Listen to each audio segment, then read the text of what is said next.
vie, tu as changé mon cœur. Jésus, Jésus, tu es l'objet de mon bonheur.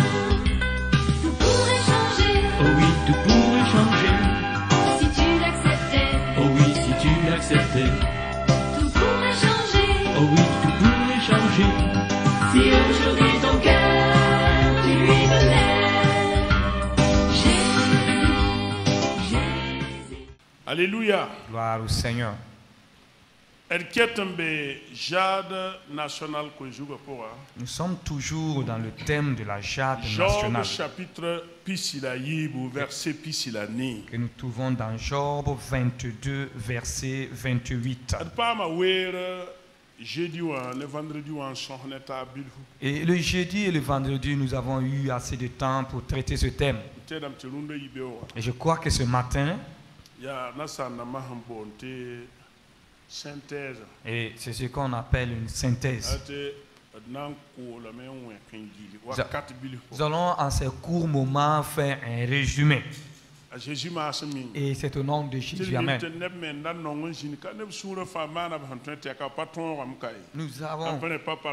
Nous savons qu'il y a des gens qui auraient voulu vraiment être avec nous pendant ces jours d'enseignement, mais ils n'ont pas pu. Pas parce qu'ils n'avaient pas la volonté, mais ils n'ont pas pu participer quand même. Ma prière est que le Seigneur vous donne de réussir les jours à venir à participer au nom de Jésus. Amen. Job 22, verset 28 dit: à tes résolutions dépendra le succès. Et la lumière sera sur ton chantier.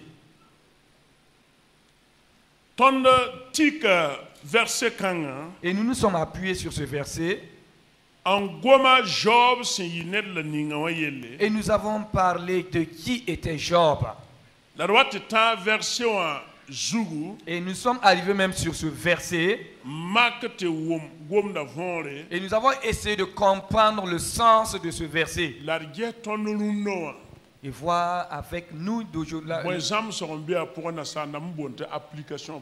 Quel enseignement pouvons-nous tirer pour appliquer, pour mettre cela en application? Job,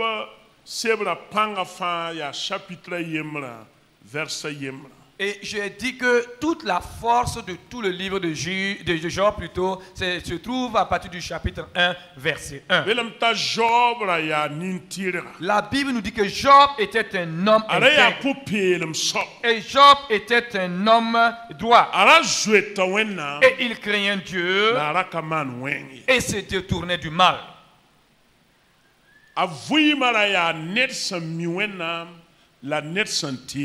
Toute la vie de Job reflétait un homme qui connaissait Dieu et un homme qui s'était appuyé totalement sur Dieu.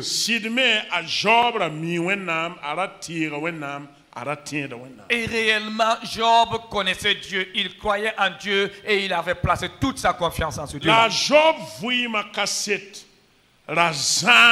Et le témoignage de sa vie était répandu, était allé très loin.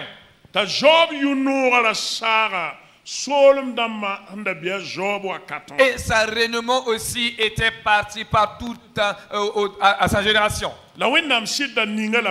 Et Dieu avait réellement béni cet homme. Dieu lui avait donné de la richesse. Dieu lui avait donné des enfants. Et il avait 10 enfants. Il avait 7 fils et 3 filles. Et la Bible nous dit, et là où Job habitait, le pays dont Job était appelé Uth. Et c'était à l'Orient. Job,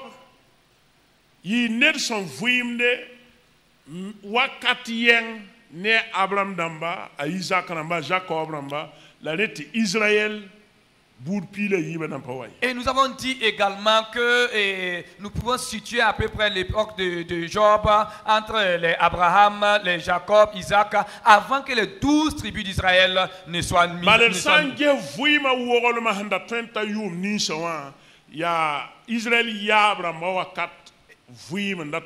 Et quand nous regardons l'espérance de vie de Job, c'est autant de ces patriarches qu'il avait une telle espérance de vie.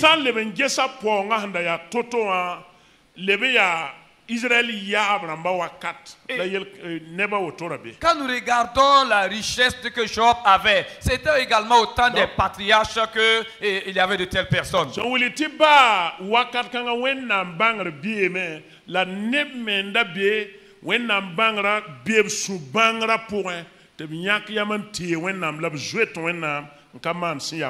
Et pour dire, il y avait la connaissance de Dieu révélée, mais il y avait des hommes aussi qui avaient la connaissance de Dieu dans leur conscience, dans leur cœur, et c'est des hommes qui étaient résolus à ne pas faire le mal, à ne pas faire le péché. Donc ce Job-là, en un court instant, en un seul moment, il a tout perdu. Il a perdu même ses enfants et même sa santé physique.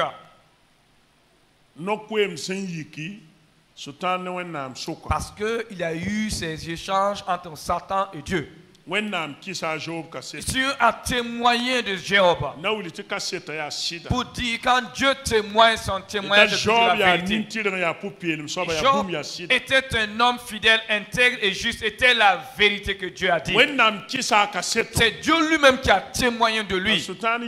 Et Satan dit non, Job ne te craint pas pour rien là. Cet homme n'est pas intègre pour rien. Non. Voici que tu as béni Job financièrement. Tu lui as béni en lui donnant des enfants. Voici que toi-même tu as construit une muraille tout autour de Job et rien ne peut le nuire. C'est tout simplement à cause de cela. Tout seulement ses richesses et voix. Tu feras que cet homme te maudira. Et vraiment, Job a perdu tous ses biens. Et jusqu'à même ses enfants ont péri. Pour dire tous ses enfants sont morts. Et en un instant. Et le verset 22, ce chapitre 1 dit, et en tout cela, Job ne pécha point contre Dieu et Job n'attribua rien d'injuste à Dieu. Voici un homme fidèle et intègre. Job ne suivait pas Dieu à cause de ses richesses. C'est pas parce que cet homme était riche qu'il avait foi en Dieu. Job a connu Dieu. Et il sait que ayant Dieu en lui, ce qu'il a dépasse ce qu'il a perdu, bien sûr qu'il reste. Job a compris cela. Donc ayant vécu de telles tribulations, de telles épreuves, de tels malheurs, alors la nouvelle aussi s'est répandue partout. Car Job était un homme renommé. Et jusqu'à ce que les gens entendent, et cet homme appelé Job là, avez-vous entendu ce qui s'est passé? Et tous ces 10 fils, ces 10 enfants ont péri le même jour.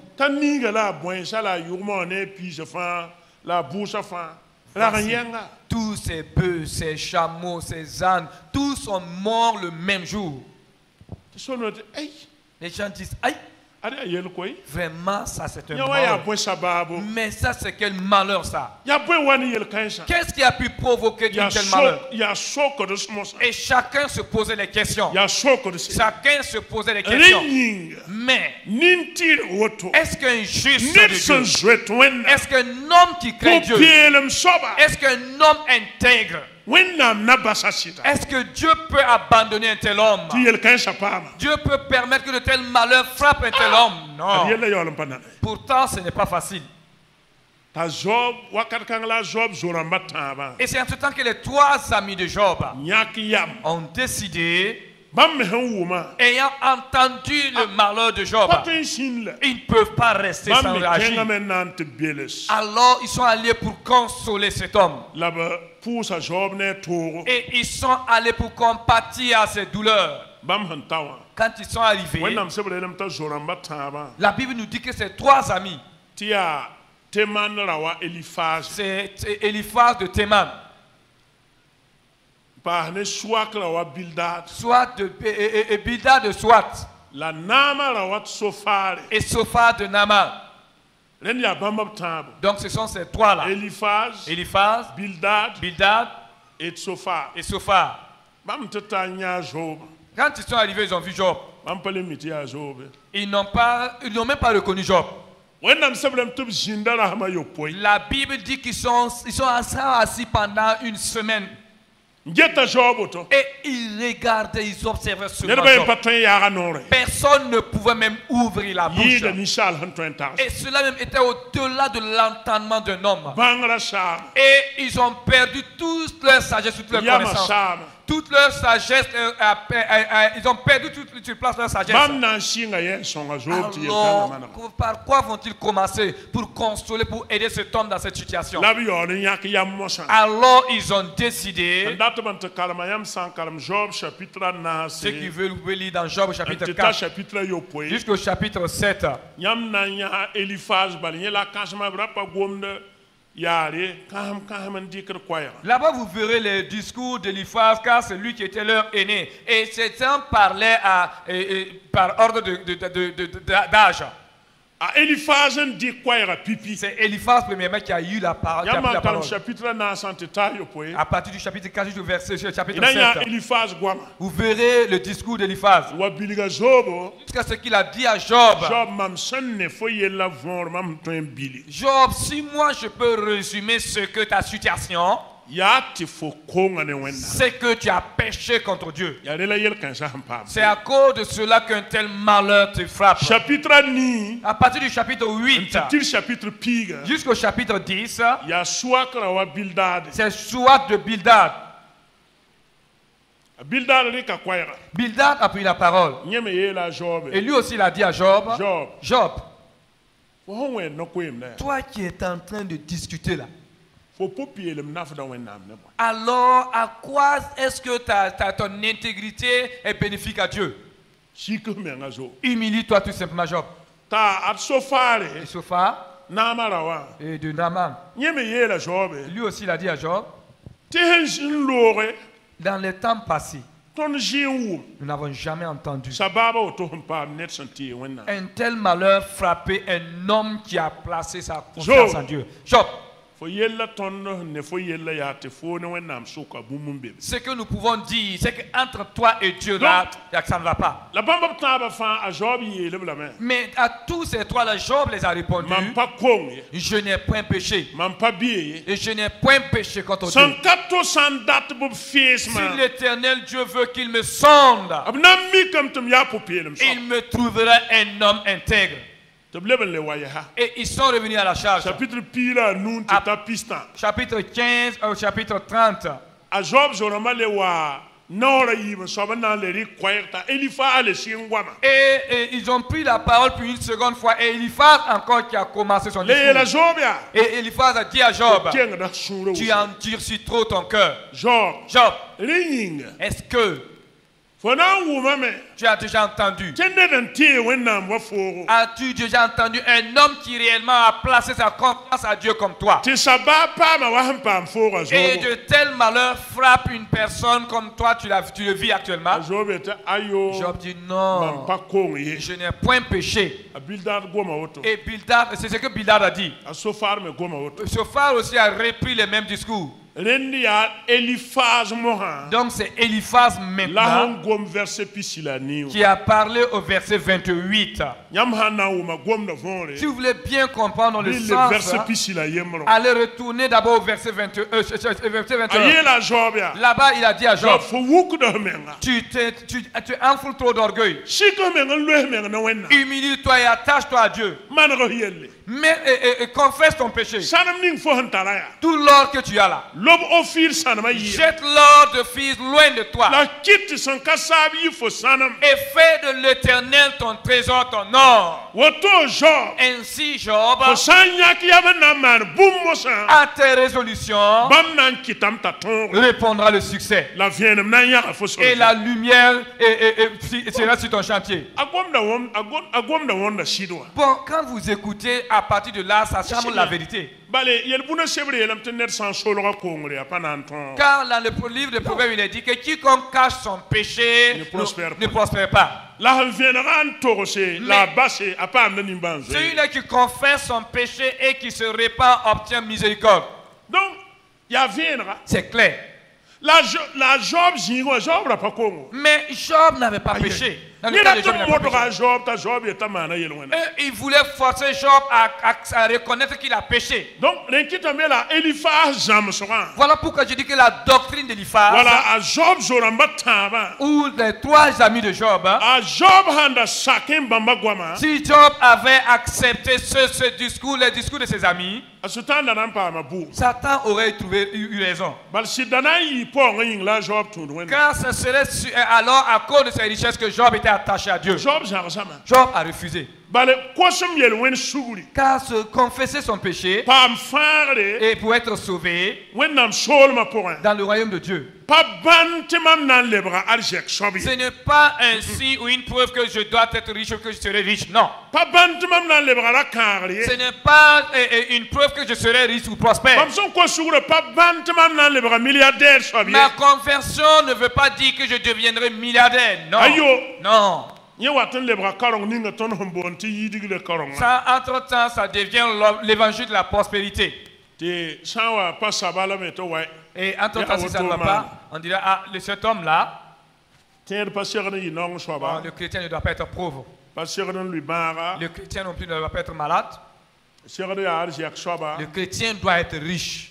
zama kansala ha werunno Et c'est de tels évangiles ou bien de tels entre-griffes évangiles qui sont prêchés aujourd'hui. la Job yal sa sida Mais Job est resté fidèle, est resté a intègre. Job wiliga tip sit sida son pas loin bumba fui Et ici, Job nous enseigne la foi réelle, la foi véritable qui n'est attachée à rien, qui n'est liée à rien. ka tout wen nam bumba fui Nous ne suivons pas Dieu pour quoi que ce soit dans ce son monde. pam fara Parce que nous avons été sauvés, dabda arsan solma alors notre demeure c'est le royaume des cieux. nyela bon kasangan yida Et c'est ce qui est plus important. wen nam sanya ki amon konton pongo Si Dieu décide de nous ajouter la ya wen richesse, nam mande ça c'est lui-même qui décide de wen le nam faire. sawa pa konton pongo Mais si Dieu ne nous donne pas les richesses de ce monde, ton sawa pa milliardaire et damme même si nous ne sommes pas milliardaires, pa bant ton tarayel wenaye cela n'est pas signe de notre péché. pa wili ti ton no wen nam pa jematari Cela ne veut pas dire qu'il n'y a pas d'entente entre nous et notre Dieu. bal ton tiba pa loine pongo Parce que notre foi n'est pas attachée aux choses matérielles. Dans Corinthiens chapitre pila, nous verset pila, ouais. 1 Corinthiens 15, verset 19. Apoli et la béa. Là-bas, Paul dit, Sans ya duni kanga nying le am ter si Christ. c'est pour ce monde que nous croyons en Christ, Nerkale be duni zuta nimba na ta ton. il n'y a pas de plus malheureux que nous. Ta Jésus elia. Et Jésus dit, Nyon be. à quoi servira-t-il Nes nam pa dunia bumba fa. à un homme de gagner le monde entier Ta sira yo len kebuta. et de perdre son âme? Patal nyondo. Cela ne nous sert pas. Aye patal Non, nyondo. cela ne nous servira La pas. mangetu rundo runda. Mais quand vous regardez de nos jours, Nam so tiba pole ne ba karatin le wum ko kanshi. les gens ne veulent plus être persécutés à cause de leur foi. Ils ne veulent plus entendre de tels Nam messages. so yel hen ken ne karonga pole Quand karonga point. Non, nye wakata loro me lebra yidigiri ya arjerse ya mobilsi ya silse ya visaramba ya hobragi. Quand vous voyez actuellement, quand tu veux prêcher des difficultés, des épreuves même que nous pouvons rencontrer dans la foi, alors les gens ne veulent plus entendre cela. Tout ce que les gens veulent entendre, c'est qu'on les prêche la prospérité. On les prêche qu'ils auront des visas. On les prêche qu'ils seront des hommes grands dans ce monde. C'est ce que les gens aiment comme Voilà, message. sans entendre. Que le Seigneur nous aide. Yari min kito wennam sawa wennam hawa shi ni ne men pong bi. Voilà pourquoi quand Dieu même au toucher Atire dam mara un peu les richesses, le bora galas. les biens d'un chrétien, certains chrétiens, alors sur place, ça, il perd toute sa foi. Il devient comme la glace. Wennam ma mit fo nonga pong an yidnie. Quand Dieu voit que ton cœur est attaché à tes richesses plus qu'à lui, Dieu, voyez? Certaines personnes pensent qu'ils peuvent être avec Dieu et puis feinter Dieu, comme si Dieu ne connaît pas. Et il connaît ce qui est dans nos cœurs. Celui qui a dit qu'il sonde le cœur de l'homme, il sonde même ses reins pour savoir ce qui est caché dans son cœur. C'est ainsi que Dieu va nous sonder. Voyez-vous comment Dieu a traité Job? Mais regardez comment il a traité Israël. Quand Israël a quitté l'Égypte, tous étaient en train de crier, chantant, dansant, se proclamant des hommes de foi croyant en Dieu. Et si Dieu les a dit, Dieu ne les a pas conduits sur le chemin court, mais il les a fait passer par le désert. Combien sont rentrés dans la terre promise? Combien? 2 personnes.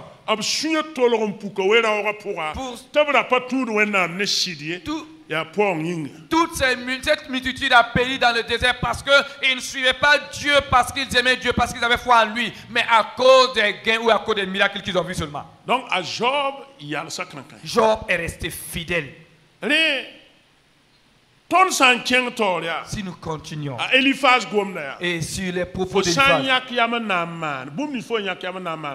à tes résolutions répondant le succès.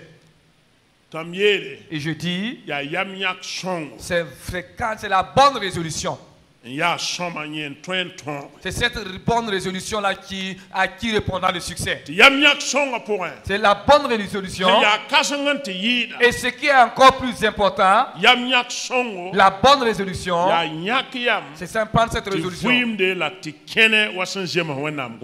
vivre et de marcher conformément à la parole de Dieu. C'est la première des bonnes résolutions. Et ensuite, le reste viendra après. Si nous prenons la résolution de nous soumettre et d'obéir à la parole de Dieu, Dieu a dit à Josué, ne t'en écarte ni à gauche, ne t'en éloigne ni à droite. Médite ma parole. Médite cette parole pour dire. Laisse cette parole te montrer. Si la parole te dit n'emprunte pas ce chemin, ne l'emprunte pas. Ce que ma parole te dira d'être, alors sois cela. Si ma parole te dit va, alors vas-y. Si la parole te dit recule, alors retourne le bon chemin. C'est pour dire, laisse-toi conduire par la parole de Dieu. Voilà pourquoi le psaume numéro 1, le psalmiste dit, heureux l'homme qui n'accepte pas le conseil des méchants et qui ne s'assied pas, en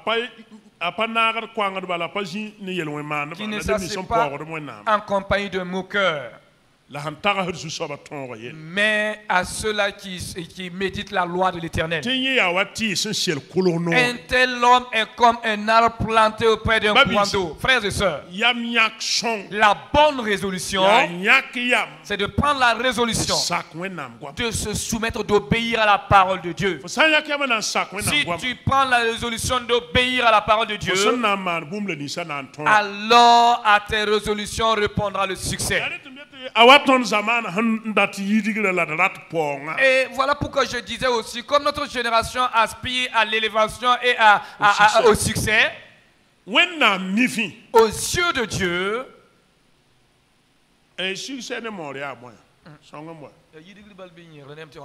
le succès selon Dieu est différent du succès selon le monde. Mais malheureusement, l'Église, nous avons tendance à accepter le succès selon le monde et non selon la parole de Dieu. Un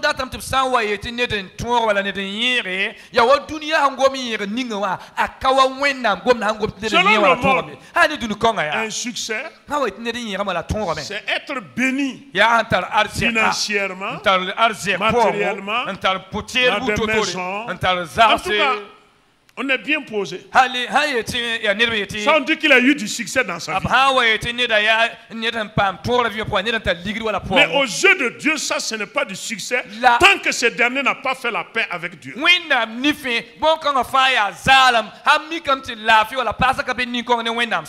qu'il ne connaît pas Jésus-Christ, tant qu'il ne s'est pas réconcilié avec son Créateur,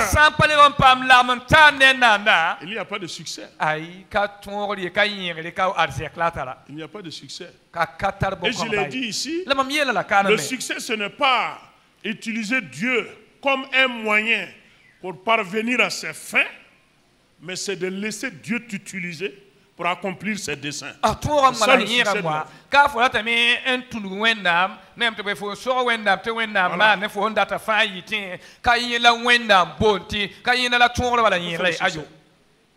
Le succès, c'est de connaître Christ. Si nous le connaissons, alors nous avons tout. C'est pour cela. À ce moment, nous prenons la résolution de travailler. Le travail. Après la bonne résolution, la deuxième bonne résolution, c'est dans les propos d'Eliphaz, dans le discours d'Eliphaz. Si nous voulons avoir le succès, alors travaillons. Car le travail, c'est Dieu lui-même qui a honoré le travail. Et Dieu a placé Adam dans le jardin d'Éden. Il lui a dit de cultiver et travailler. Et le travail n'est pas mauvais.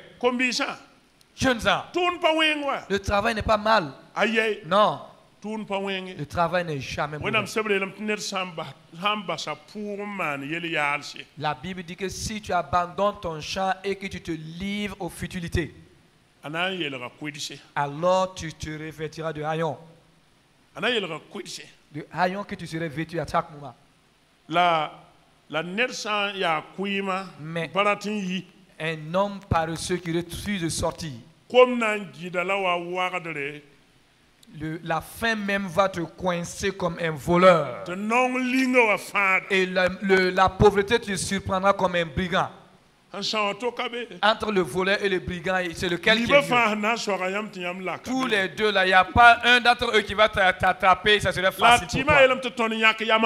Mais la solution, elle nous dit de prendre la décision et de travailler.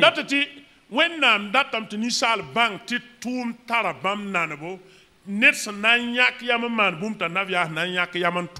veut que l'homme même reconnaisse que lui, Dieu, il a honoré le travail. Et quiconque veut du succès doit prendre la résolution et d'être un homme travailleur. Au nom de Jésus, amen. Si nous travaillons, alors nous mangerons à notre faim. Nous mangerons à notre faim. Et nous allons dire merci à Dieu. Mais si vous regardez notre génération, les gens veulent que Dieu fasse tomber les billets de banque et du ciel comme par magie. Dieu n'est pas un magicien. Non, prie seulement, le Seigneur le fera. Il est bon de prier, mais ce qui est encore meilleur, après avoir prié, alors travaille. Associe la prière au travail. Et en travaillant, travaille de tout ton cœur. Ne travaille pas avec négligence. Ne travaille pas avec paresse. Travaille et en travaillant, travaille de tout ton cœur. Car Salomon disait, c'est le travail de l'homme qui est ses richesses, qui est ses biens. C'est ton travail qui est ton succès. Et voyez, nous qui sommes chrétiens là, je le dis et je le répète, c'est pas parce que je suis devenu chrétien ou parce que je suis devenu pasteur qui va m'amener à me laisser. C'est moi qui deviens le vaurien parmi la famille. Sinon, non, je refuse. Est-ce que supposons que tu es au sein de ta famille. Normalement, même tu aurais ta concession, dire voici la cour d'un tel. Voilà sa maison, voilà sa cour là-bas. Et tu aurais des chèvres devant ta concession. Tu auras tes moutons. Tu auras tes bœufs. Et tu là-bas même que tu aurais ton grenier où tu vas amasser tes récoltes. Alors nous qui avons connu Christ,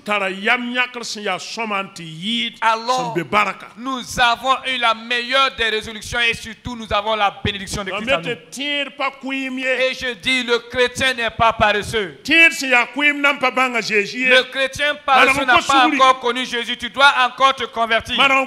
Tu dois te reconvertir. Car le paresseux ne peut même pas suivre Jésus. Car Paul même dit que celui-là qui ne veut pas travailler ne doit pas manger. Peuple de Dieu, si vous nourrissez un paresseux, ce n'est pas Paul qui vous a enseigné cela. Ce n'est pas la Bible qui l'enseigne, c'est moi-même qui le voulais dire. Si vous prenez votre pain et que vous donnez un paresseux, et c'est comme si vous avez même désobéi à la parole de Dieu. C'est vous qui l'avez nourri. Et certains problèmes que nous vivons, c'est parce que nous refusons de travailler. C'est le refus de travailler.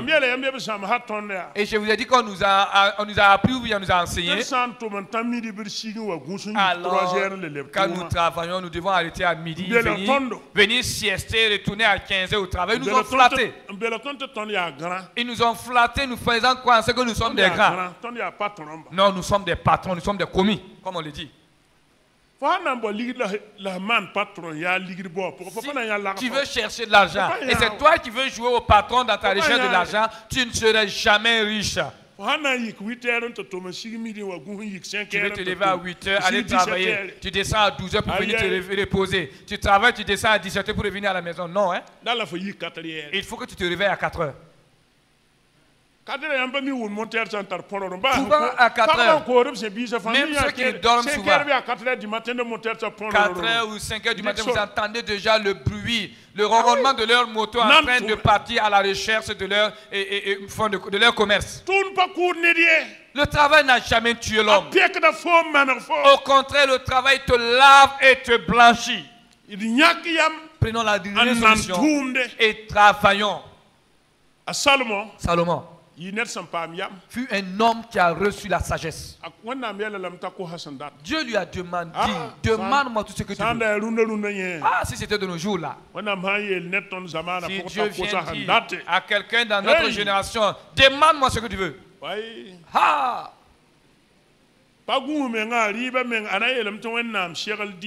Il va même dire, Dieu, il faut que d'abord tu prépares la nourriture, là tu déposes ça devant moi. Il va même dire, même pour manger, il va falloir que tu continues ce que tu as commencé. Mets cette nourriture dans ma bouche. Et il va vouloir s'adosser seulement pendant que Dieu le nourrit. Ou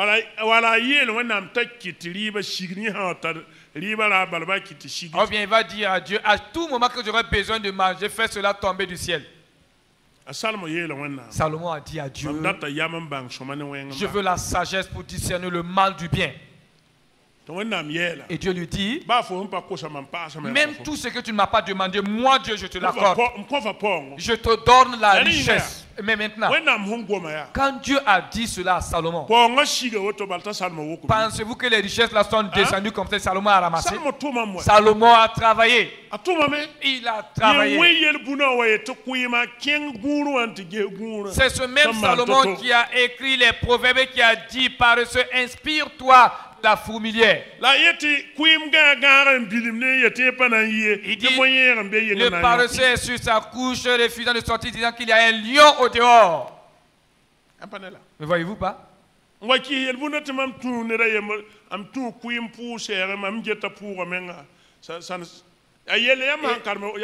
Souvent quand vous lisez dans le proverbe, jusqu'à il dit qu'il est passé auprès du champ d'un paresseux. Et quand vous lisez la manière dont il a qualifié le champ du paresseux, ça vous fait rire. Le champ est rempli de ronces et d'épines. Travaillons. Peuple de Dieu, ne soyons pas paresseux. Travaillons. Ceux qui travaillaient redoubler d'efforts. Ceux-là qui cherchaient aussi redoubler d'efforts. Et si Dieu vous bénit, parce que Dieu peut choisir des gens, les donner des millions et des milliards. Et d'autres aussi, il les donnera seulement pour juste le nécessaire. Et pour son ministère. Et si nous travaillons, si nous obtenons de telles richesses, alors nous pouvons investir dans l'œuvre de Dieu. Ça, c'est une bonne résolution aussi. Prendre la résolution de soutenir l'œuvre de Dieu. Si nous ne travaillons pas, allons-nous avoir, mais tant que nous n'avons pas, pouvons-nous donner ce que nous n'avons pas? Il faut que nous travaillons pour que Dieu bénisse. Et après cela, vous prenez la résolution de soutenir l'œuvre de Dieu. Car Salomon a dit, et quand vous en avez assez, alors ceux-là qui devaient en profiter deviennent nombreux. C'est ce que Job déjà pratiquait. Job soutenait les veuves. Job soutenait les orphelins. Job soutenait les pauvres. Job faisait, je veux dire quoi, accueillir les étrangers. Job s'occupait de ses esclaves et de ses esclaves. Job s'occupait bien de ceux de sa famille, car Dieu l'avait béni. Si Dieu nous bénit, c'est pour soutenir son œuvre. Jeunes gens, jeunes hommes, femmes, enfants. Si Dieu nous a bénis, alors soutenons son œuvre. Donnez pour l'œuvre de Dieu. Car c'est pour cela qu'il nous a bénis. Et si nous agissons ainsi, alors le discours d'Eliphaz s'accomplira. Alors quand tu vas prendre la résolution d'obéir à la parole de Dieu, c'est la parole de Dieu qui va te pousser, te motiver à travailler. Et en travaillant, Dieu bénira. Et si Dieu bénit, tu investiras dans le ministère, dans l'œuvre de Dieu. Que Dieu vous bénisse. Et que le Seigneur nous aide tous. Au nom de Jésus, alors nous allons prier avant de laisser la place pour les offrandes. Nous allons ensemble prier.